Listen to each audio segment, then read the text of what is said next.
বাংলাদেশে ইন্টারমিডিয়েটে টানা 2 বছর পড়ার পরে ফিজিক্স পরীক্ষার আগের দিন যখন একদিনের জন্য শুধু বন্ধ পাওয়া যায় এবং এই বৃষ্টির ভিতরে ভিজা ভিজা ইউনিফর্ম নিয়ে আমরা যখন কলেজ হলের ভিতরে এন্ট্রি করি এবং হাতে যখন প্রশ্ন এরকম পাই যে লেখার মতো কোনো কিছুই থাকে না, তাইলে ভাই এই 2 বছরের পড়ালেখা দিয়ে কি হবে?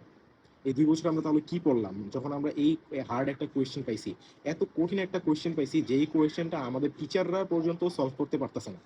আমাদের টিচাররা পর্যন্ত এই কোয়েশ্চেনের উত্তর কি হবে সেটা টিচাররাও জানে না, তাহলে আমরা স্টুডেন্ট হয়ে, আমরা ছাত্রছাত্রী হয়ে কিভাবে এই কোয়েশ্চেনের অ্যান্সারগুলা পরীক্ষার হলে লেখা দিয়ে আসে? আমার কোয়েশ্চেন হচ্ছে এটা, কিভাবে আমরা লিখবো? আমরা যখন নাকি একটা পরীক্ষার ভিতরে খারাপ করি তাহলে আমাদের মেন্টালি অবস্থা, একটা মানসিক অবস্থা খুব খারাপ হয়ে যায়। পরে দেখা যায় যে পরবর্তী যে এক্সামগুলো হয় সেই এক্সামগুলো আর ভালো মতো দিতে পারি না আমরা আগের মতো। কারণ কি, আগের পরীক্ষাটা খারাপ হয়েছে এই কারণে। তো আগের পরীক্ষাটার ভিতরে কোয়েশ্চেন কি দুইটা ভুল আছিল, দুইটা ভুল কোয়েশ্চেন নিয়ে একটা স্টুডেন্ট কিভাবে ইন্টারমিডিয়েটে ফিজিক্স পরীক্ষা দেয়? এটা হচ্ছে আমাদের কাছে একটা কোয়েশ্চেন এই সরকারের কাছে, যে তারা কি করছে, কিভাবে তারা এই এডুকেশন সিস্টেম চালাইতেছে। আর আহসানুল হক মিলন সে কি শুরু করছে? সে এই ভিজা একটা ওয়েদারের ভিতরে, সেই বৃষ্টির ভিতরে, এই ঝড় বৃষ্টির ভিতরে পানি জমা আছে, মানুষ স্কুল কলেজে যেতে পারতেছে না, হোঁচট খাইতেছে রাস্তার ভিতরে, কিন্তু সে তা এর ভিতরেও পরীক্ষা নিতেছে। অনেক জায়গায় পরীক্ষা স্থগিত করে নাই সে।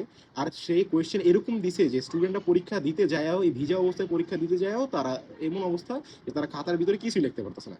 আমি যখন বাসার ভিতরে কোয়েশ্চেন নিয়ে আসলাম, মানে প্রত্যেকটা মানুষ, প্রত্যেকটা স্যার ম্যাডাম সবাই বলতেছে যে এই কোয়েশ্চেন তো আমরা বিগত 10-15 বছর এই কোয়েশ্চেন আমরা দেখি নাই। অভিজ্ঞ অভিজ্ঞ টিচাররাও বলতেছে যে 10-15 বছরে এরকম কোয়েশ্চেন কখনো আসে নাই। তাইলে মানে এখন আমরা কি করব? এখন আমাদের যে এই একটা অবস্থা হয়েছে, আমরা যে পরবর্তী এক্সামের জন্য প্রিপারেশন ঠিকমতো করে নিতে পারতেছি না, এটার দায়ভারটা কে নেবে? এটা কি সরকার নিবে নাকি আমরা নিজেরাই আমাদের নিতে হবে? অবশ্যই এটার ভোগান্তি তো আমাদের ভুগতে হবে। সবাই তো বলবে যে আমরা পড়ালেখা করি নাই, আমরা কোনো কিছু করি নাই, কিন্তু এট দ্য এন্ড এটা যে এডুকেশন সিস্টেমের একটা প্রবলেম, একটা বড় একটা প্রবলেম ছিল, সেটা কিন্তু কেউই বুঝতে চাবে না।